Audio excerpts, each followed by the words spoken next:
All right, guys, welcome to Macbeth Act 3, Part 2.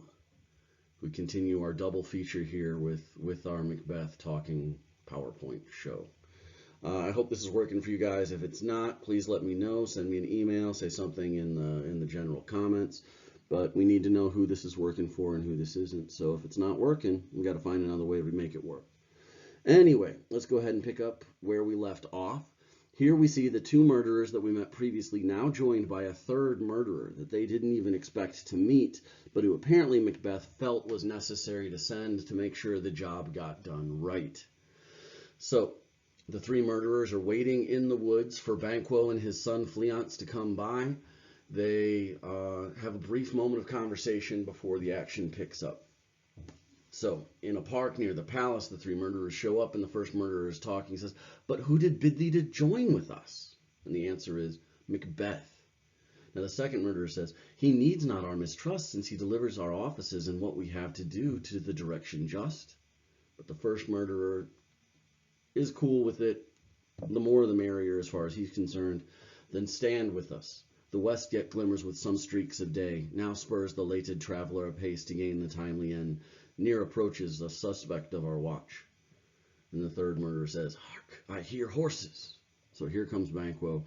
Now there's a couple of things going on here. You got to remember, in an open air theater performed only during good weather, during the daytime when there were no electric lights, they had to have characters on pretty much a bare stage just explaining what the setting was for every scene. That's why we've got these guys talking about the time and the place and the sunset and all that other good stuff to set for the audience what's actually happening. Now we hear Banquo off stage say, "Give us light there, ho!" And the second murderer, recognizing his voice, says, "Then 'tis he. The rest that are within the note of expectation are ready at the court. His horses go about almost a mile, but he goes usually, so all men do. From hence to the palace gate, make it their walk. A light, a light." So we've got the idea here. Banquo he thinks in the home stretch getting back to the palace, and it's customary during this home stretch to walk your horses to save them after a long journey, and also to make it clear that you don't have any ill intent to any sentries that are watching. It's interesting to note that the third murderer knows this practice. So he's someone familiar with the palace, somebody who's a Macbeth insider or a palace insider who's willing to do the king's dirty work. Now, Banquo and Fleance finally enter on stage. They're carrying a torch, once again letting the audience know that it's now getting dark. The third murderer, by the light, recognizes him and says, "'Tis he." And the first murderer says, "Stand to it. Let's do it." Banquo, not seeing them yet, is just talking to his son and says, "It will be rain tonight." And then the first murderer uses that as his cue to action, says, "Then let it come down." And all three of them attack Banquo. Now, Banquo, recognizing that this was an ambush, that this isn't just some random crime, yells out to his son, "Oh, treachery, fly, good Fleance, fly, fly, fly. Thou mayest revenge, oh, slave." And that's the end of Banquo.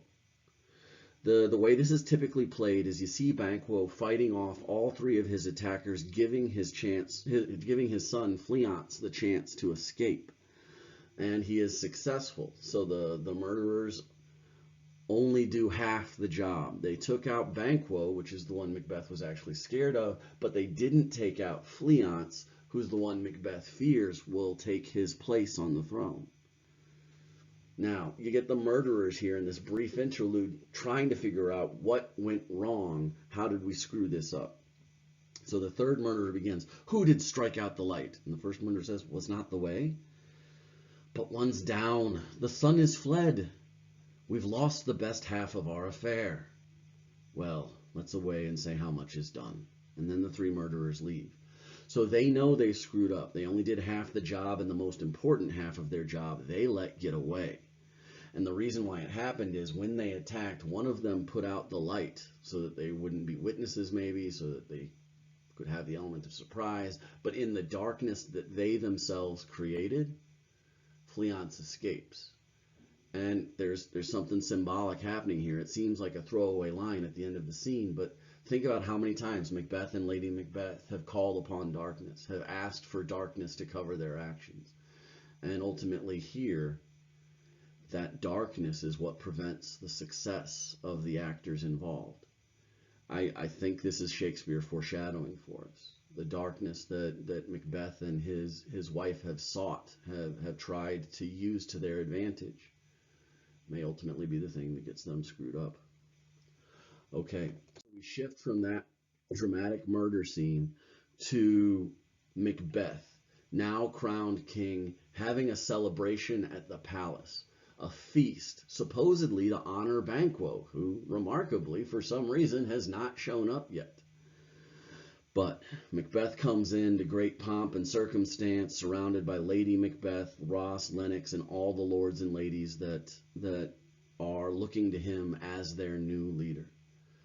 And Macbeth begins royally. You know your degrees. Sit down. At first and last, the hearty welcome. So he welcomes everyone to the party and tells them, you know where to sit down. Let's not make this formal. Let's just have a good time. The lords as one say thanks to your majesty. So even though Macbeth is acting in this welcoming, gregarious, informal way, he receives the rote, mandated, uniform reply from all of his subjects united. Ourself will mingle with society and play the humble host. Our hostess keeps her state, but in the best time we will require her welcome.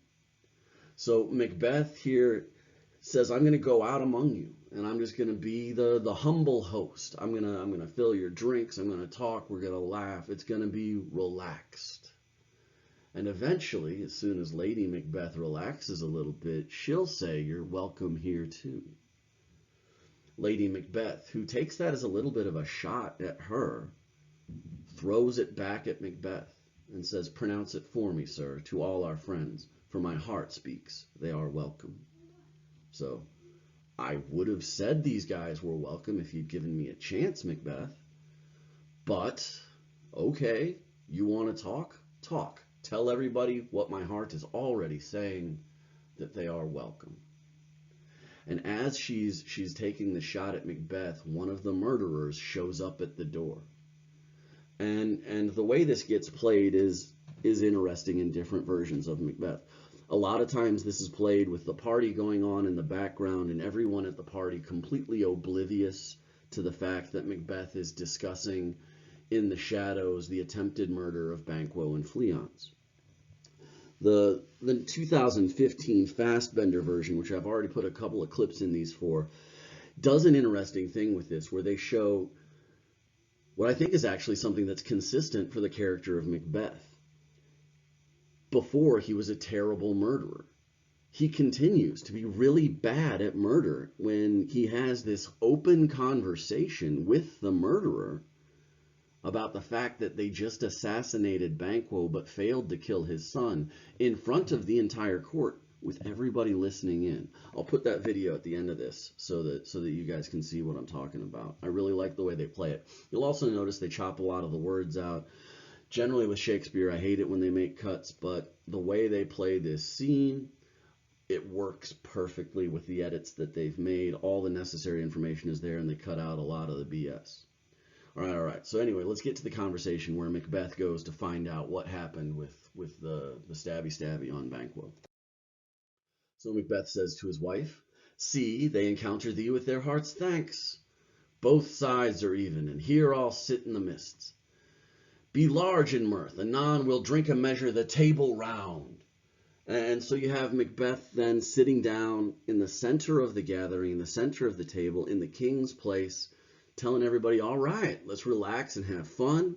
We're going to do a waterfall where I'll start drinking and everybody's going to drink all the way around this table. The party's getting started. Then he gets up from his chair and moves over to talk to the murderer, sensing that something's not right if this guy is here. And the first thing he says to him is, there's blood on thy face. And the murderer's response is, 'tis Banquo's then. 'Tis better thee without than he within. Is he dispatched? Well, I'd rather you were here than him. Did you do the job? My lord, his throat is cut. I did that for him. Thou art the best of the cutthroats.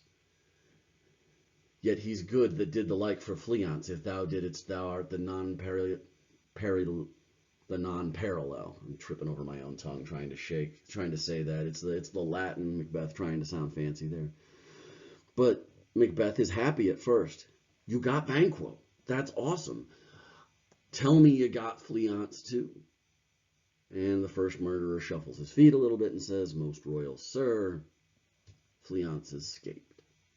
See, what had happened was the kid got away. So once again, watch how Macbeth swings from the poles of his own humors here, going from happy to incredibly tense to kind of happy again. Then comes my fit again. I had else been perfect, whole as the marble, founded as the rock, as broad and general as the casing air. But now I'm cabined, cribbed, confined, bound in to saucy doubts and fears. But Banquo's safe. So you see it, Macbeth swings from being happy that his best friend has been successfully assassinated on his orders to feeling like, no, everything sucks, I'm trapped, I can't escape, to, but Banquo's dead. And the first murderer, understanding what he means by his use of the word safe, says, Aye, my good lord, safe in a ditch he bides, with 20 trenched gashes in his head, the least a death to nature. And the murderers reply, yeah, he's safe. He's dead in a ditch. We put 20 gashes in his head, the smallest of which would have killed a normal man. Macbeth's response is, oh, thanks for that. There the grown serpent lies. The worm that's fled hath nature that in time will venom breed. No teeth for the present. Get thee gone. Tomorrow we'll hear ourselves again. So Macbeth calms himself down. Okay, Fleance isn't an immediate threat to me. The immediate threat is gone. Banquo is gone. Now, his son is a baby snake that eventually will grow up to have venom that could do me harm. But right now I'm safe. So good job. Get out of here. I'll talk to you tomorrow. And the murderer leaves. With that, Lady Macbeth calls attention to the fact that either, hey, Macbeth, you're over here in the corner talking to this guy and ignoring the rest of your party, to, hey, Macbeth, you're talking about assassinating Banquo in front of everyone. Shut up. Whichever way you want to read it. Lady Macbeth says, My royal lord, you do not give the cheer. The feast is sold that is not often vouched while 'tis a making. 'Tis given with welcome to feed where the best at home. From thence the sauce to meat is ceremony. Meeting were bare without it. So she's just saying, hey, Macbeth, where are your manners? You're supposed to be here with your guests. That's what makes a party a party. If you're not here, all of this is just a bunch of people who happened to show up and eat and drink in the same room. You unite us. And Macbeth, recovering himself, says, Sweet remembrancer, now good digestion wait on appetite and health on both. And Lennox, ever the kiss-up, says, May it please your highness sit. He pulls out his chair for him. And as Macbeth goes to take his rightful place as the king, the ghost of Banquo enters and sits down in his chair. Now, as you can imagine, Macbeth has a fairly strong reaction to this. And as we go through the next action in this scene, you have to think about how this would play in your version of Macbeth. Is the dead Banquo actually on stage? Can Macbeth see him sitting in his chair and no one else can? Or is this just Macbeth yelling at an empty chair in front of all of his guests? The ghost doesn't have any lines. It never talks. Instead, it's just Macbeth and everyone seeing him talking to this ghost. Here we are now, our country's honored roof, where the graced person of our Banquo present, who may I rather challenge for unkindness than pity for mischance. So Macbeth hasn't seen him yet. He says, all the most honored people of our country are here today. Except for Banquo, that's weird. I wonder what's going on with him that he's not here. That's weird. Ross, sensing that something's up, says, his absence, sir, lays blame upon his promise. Pleased your highness to grace us with your royal company. So Ross says, yeah, it's a bummer he's not here. It's weird, but come on, sit down. Let's start the party anyway. And Macbeth is looking for a place to sit, but he can't see his chair because they're all filled to his eyes. The table's full. Here's a place reserved, sir. Where? Here, my good lord? What is it that moves your highness? Which of you have done this? What, my good lord? Thou canst say I did it. Never shake thy gory locks at me. So Macbeth has finally realized why he can't see an open chair at the table. The chair that was meant for him, the chair that Ross and Lennox are pointing to, is filled with the ghost of Banquo. And he can see the bloody corpse of Banquo sitting in his chair. And that works symbolically because the children of Banquo will go on to be future kings, supposedly. So Macbeth's throne will be taken by Banquo, even though he's dead. And here Macbeth is yelling, and from these words we can infer that the ghost Macbeth sees is bloody, talking about the gory locks, the gory head and hair of Banquo. And Ross tells everyone, please stand up. The king is clearly not well. So Lady Macbeth sees that things are going wrong. Here's Macbeth at their first party as king and queen yelling at what to her looks like an empty chair. So she tries to calm everybody down. Sit, worthy friends, my lord is often thus, and hath been since his youth. Pray you, keep seat, the fit is momentary. Upon a thought he will again be well. If you much note him, you shall offend him and extend his passion. Feed and regard him not. And then typically as a quietly spoken line to just Macbeth, are you a man? So note the double-faced presentation of Lady Macbeth here. She at once excuses Macbeth's behavior. Whoa, guys, calm down. It's okay. Macbeth sometimes sees things that aren't there. It's been like this since he was young. A lot of people will point to this as evidence of Macbeth actually experienced PTSD. Now, the diagnosis PTSD, post-traumatic stress disorder, didn't exist in Shakespeare's time. But as a sensitive observer of the human scene, he knew that soldiers come back from war wrong sometimes. Sometimes they see things that aren't there. They hear things that aren't there. And Lady Macbeth is used to Macbeth acting like this. He's been like this for a while with her. And she even tells everybody in the audience how to handle it. You have to ignore him. The more you interact with him right now, the more you play into his madness, the worse and the longer it will be. So shut up and eat your food. Then she turns round on Macbeth, and she doesn't have time for his foolishness. She simply asks him, are you a man? And Macbeth, frightened out of his socks, still responds, aye, and a bold one that dare look on that which might appall the devil. He's almost like trying to talk himself into what he's supposed to be. Yes, I know I'm a man. I'm a brave man. I can look on things that would horrify the devil and be fine. That's what a man is supposed to be able to do. And Lady Macbeth mocks him again. Oh, proper stuff. This is the very painting of your fear. This is the air-drawn dagger which you said led you to Duncan. Oh, these flaws and starts, impostors to true fear, would well become a woman. A woman's story at a winter's fire, authorized by her grandam. Shame itself! Why do you make such faces? When all's done, you look but on a stool. So again, she attacks his manhood. The way you're acting, the way you're looking, this is the way a woman frightened by a story by the fire in winter would look and act. And all you're looking at is a chair. And Macbeth can't believe that she doesn't see what to him is as real as her. Prithee sit there, behold, look, lo, how say you? Why, what care I? If thou canst nod, speak too. If charnel houses in our graves must send those we bury back, our monuments shall be the maws of kites.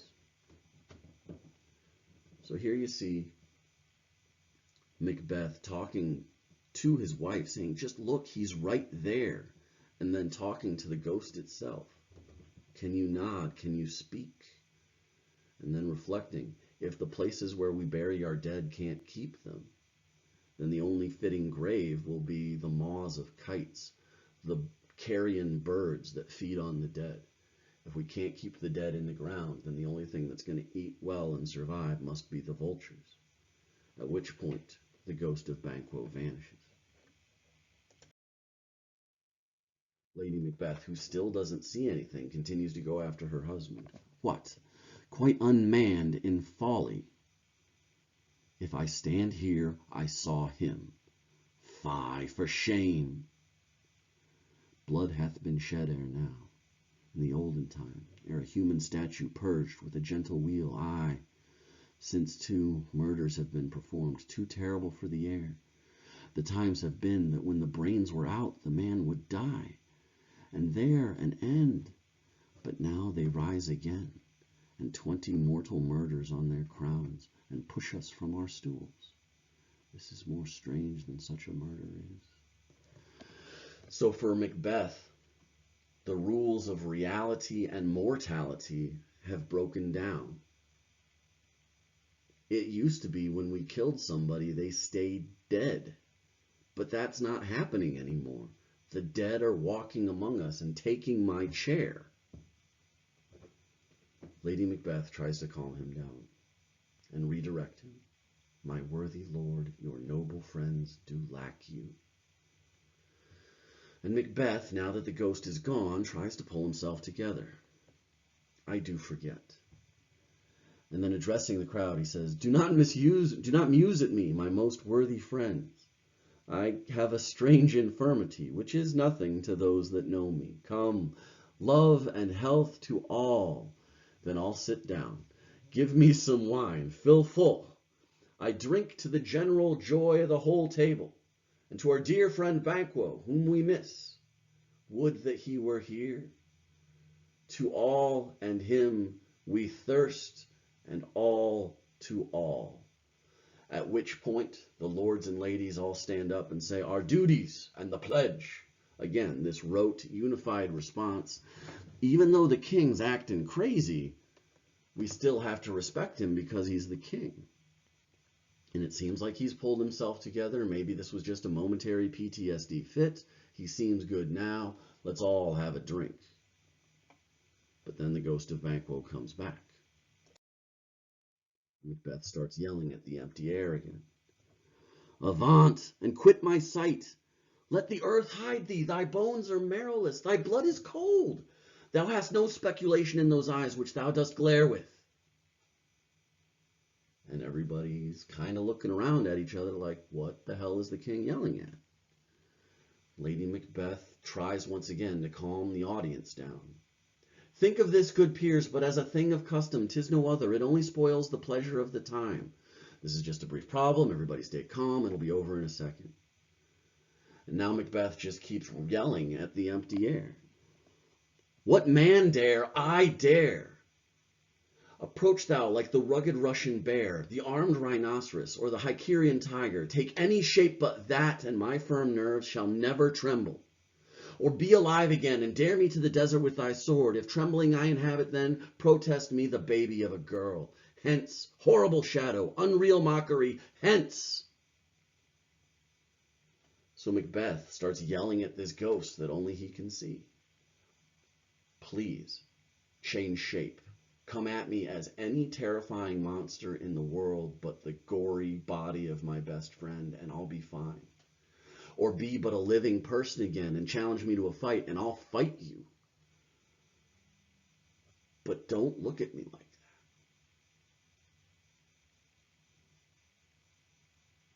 that. If I shake when I confront you, then you can call me a baby girl. Get out of here. And then the ghost vanishes. And Macbeth calms himself down again, sees everybody's looking at him a bit freaked out, and tries to act like it's cool. Why, so being gone, I am a man again. I pray you, sit still. And a lot of times this is staged as the lords and ladies who up to this point have been uniform in their recognition of Macbeth as king have either started to shift and talk amongst themselves, or in some stagings flat out leave. And if that is the action, that's something that's going to continue to plague Macbeth, where the people who were once loyal to him, when they see him in his madness, they leave him. Lady Macbeth pretty much says to Macbeth in these next lines, "Way to go, you ruined the party. You have displaced the mirth, broke the good meeting with most admired disorder."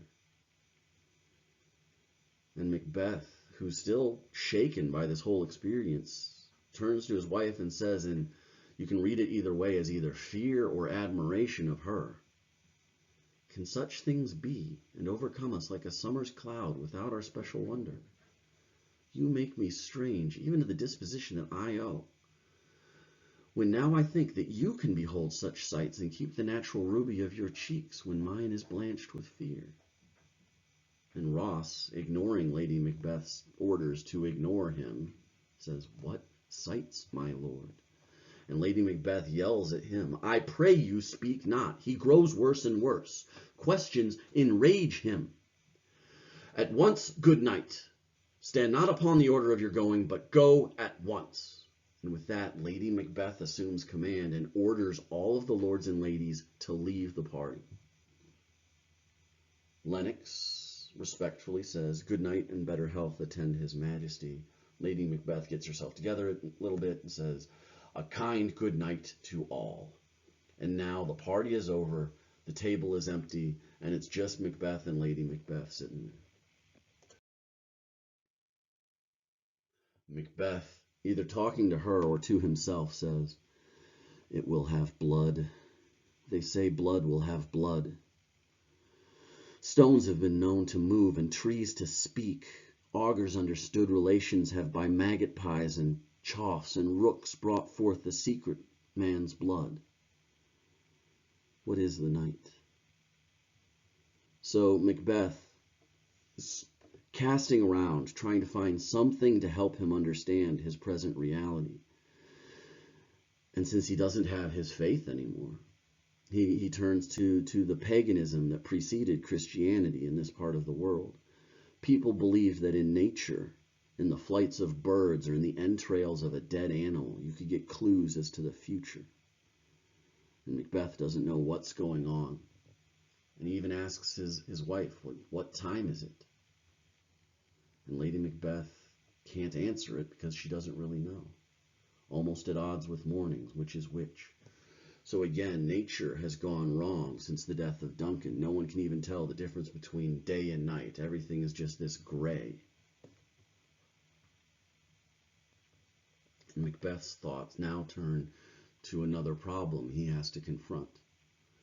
Once again, Macbeth can't do anything about ghosts or about things that he sees, but things that are real, things that are physical, he knows they can be dealt with, even if he only knows one way to deal with them. And the next problem he sets his mind on is Macduff, the Thane that did not attend his coronation, who may be a threat to him now.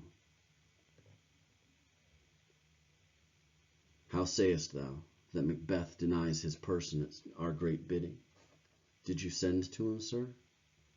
"I hear it, by the way, but I will send. There's not a one of them but in his house that I keep a servant feed. I will, tomorrow, and betimes I will, to the weird sisters. More shall they speak, for now I'm bent to know by the worst means the worst. For mine own good, all causes shall give way.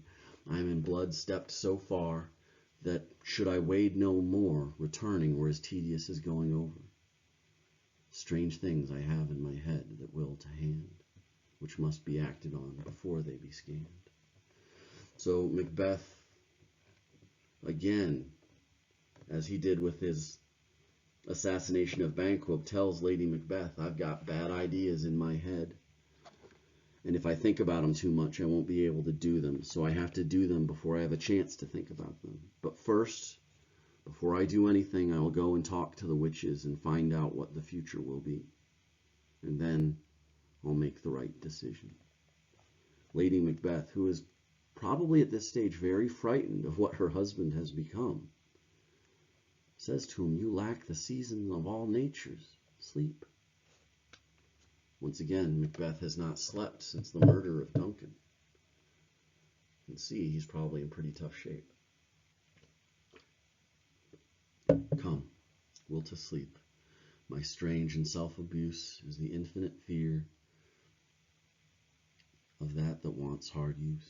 We are but young indeed. So he's like, it's okay. You're right. We'll go try to sleep. The problem is, my darling, is that we're just not very good at this whole murder game. We're not practiced at it. All we need is just a little more time, and I'm sure it will stop affecting us. And with that, they leave.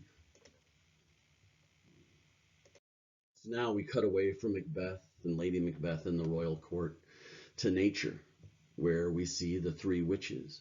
But here they're meeting with the power behind their power, the goddess Hecate, or in Greek mythology, Hecate. And the first witch says, why, how now, Hecate, you look angrily. And Hecate says, have I not reason, bedlams as you are, saucy and overbold? How did you dare to trade and traffic with Macbeth in riddles and affairs of death? And I, the mistress of your charms, whose close contriver of all harms, was never called to bear my part, or show the glory of our art. So Hecate, the source of their power, is angry with the three witches who started messing with Macbeth without her permission. And thus, if Macbeth's soul is won to evil or corrupted, they will get the credit and not her. So again, we have power being challenged by the undeserving. And which is worse, all you have done hath been but for a wayward son, spiteful and wrathful, who, as others do, loves for his own ends and not for you. But make amends now and get you gone, and at the pit of Acheron meet me in the morning. Thither he will come to know his destiny. Your vessels and your spells provide, your charms and everything besides. So Hecate is ticked for another reason, saying that like all you've done for your use and abuse of my magics is won a single soul. You got Macbeth. Big deal. We had him anyway. But I'll tell you what, maybe we can still make this work. Macbeth is going to meet you by the pit of Acheron. Use your spells and your magic to give him what he wants.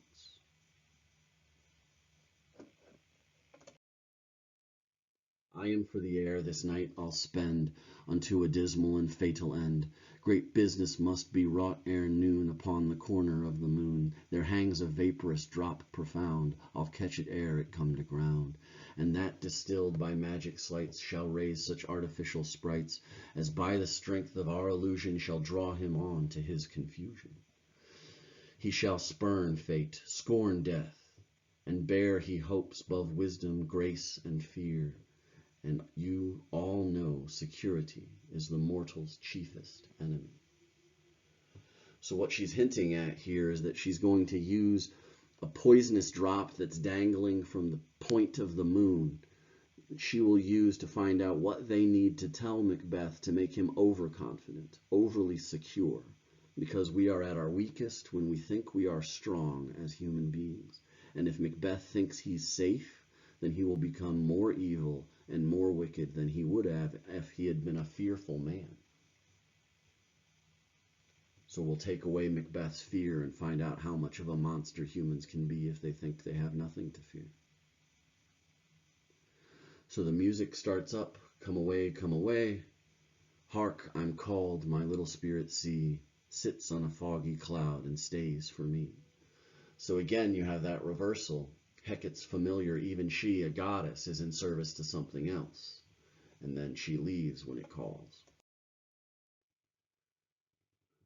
All right. The final scene of this act once again introduces some exposition, where we get a conversation between Lennox and another lord.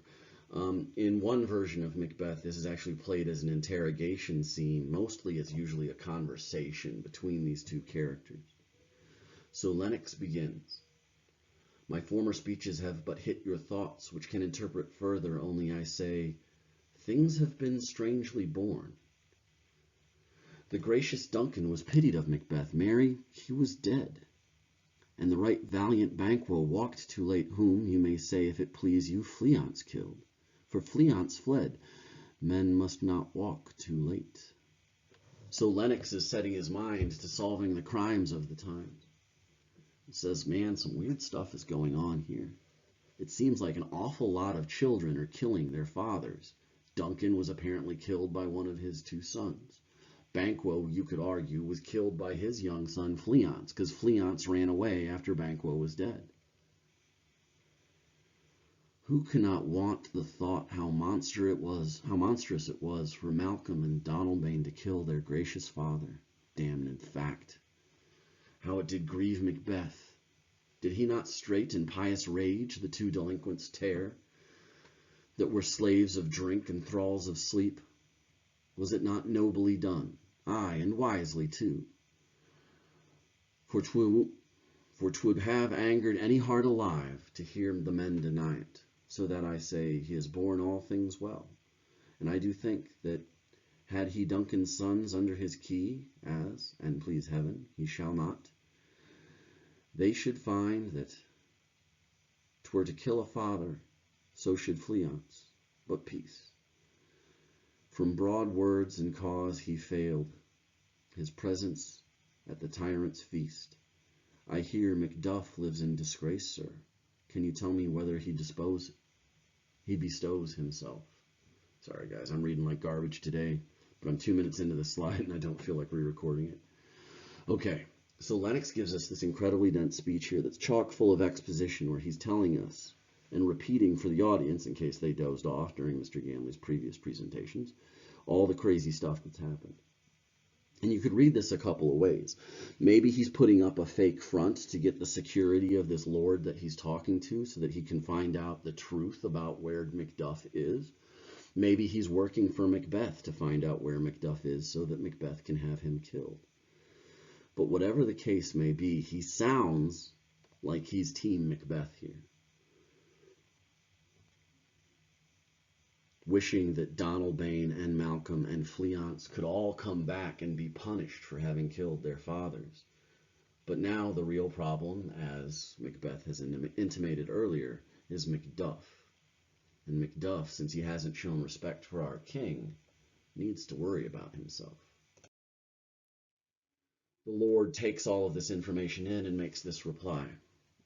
The sons of Duncan, from whom this tyrant holds the due of birth, lives in the English court, and is received of the most pious Edward with such grace that the malevolence of fortune nothing takes from his high respect. Thither Macduff is gone to pray the holy king upon his aid to wake Northumberland and warlike Seward, that, by the help of these, with him above to ratify the work, we may again give our tables meat, sleep to our nights, free from our feasts and banquets, bloody knives, do faithful homage and receive free honors. All which we pine for now, and in this report hath so exasperate the king that he prepares himself for some attempt of war. So the response seems to show us that things have gotten bad under Macbeth as king. All their banquets are bloody. All their nights are sleepless. All their tables are empty. People are starving. People are being murdered. People can't trust one another. And all of this, the Lord lays at the feet of the tyrant, Macbeth, the unrightful king, he says, Macbeth. And then he praises Malcolm, who has gone to England and spoken with the King of England and gotten troops from Northumberland and Seward, So much so that Macbeth is now preparing an army himself in order to protect his crown from Malcolm.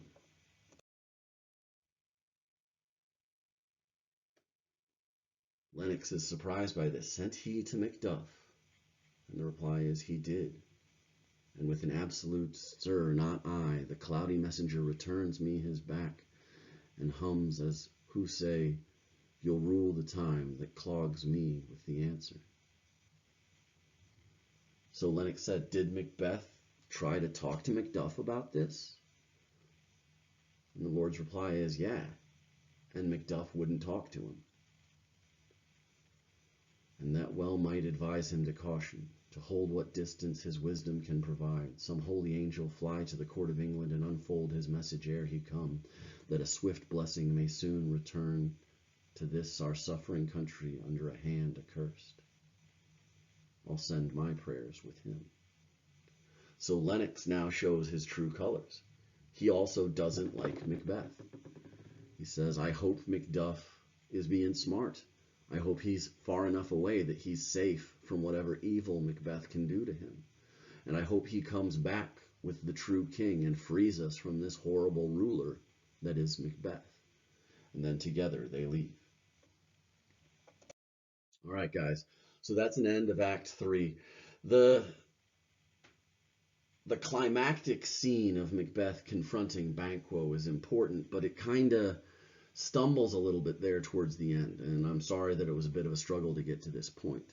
I went ahead and included that video here to give you like the abridged, cleaner version for my work, for my money, I should say. And now go online, test your knowledge using the quiz. If there's anything you don't understand, please, as always, feel free to shoot me an email. Remember, guys, I'm here for you if you need anything. All you got to do is talk to me. Let me know how this is going for you. Just send me a note and let me know how you're doing. As always, I miss you guys. I hope I get to see you soon. Anyway, in the meantime, I hope you guys are keeping yourselves healthy and safe. And until next time, don't forget to like and subscribe and ring the bell or something. Talk to you later, guys. Take care.